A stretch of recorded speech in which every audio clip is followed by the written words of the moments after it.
सर्रासपणे बेकायदेशीर विक्री करण्यात येत असलेला मावा आता रडारवर असल्याचं पाहावयास मिळत आहे।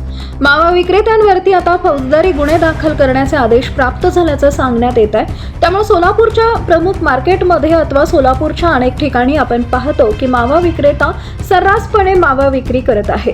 आता अशा मावा विक्रेत्यांवरती गुन्हा दाखल करण्यात येणार आहे। शहरात विविध ठिकाणी तंबाखूजन्य पदार्थ मिश्रित ओला व सुका मावा विक्रेते प्लास्टिक पाकिटातून मावा विक्री करतात। मावा खाणारे दुकानाच्या परिसरात व आजूबाजूस थुंकून परिसर अस्वच्छ करतात। वास्तविक बंदी घालण्यात आलेला प्लास्टिकचा वापर होत आहे। तसेच पानटपरी व इतर दुकानदारांनी प्लास्टिकचा वापर करू नये, अन्यथा दंडात्मक कारवाई करण्यात येईल। तसेच फौजदारी स्वरूपाची कारवाई महापालिकेकडून करण्यात येणार असल्याचं बोललं जातंय।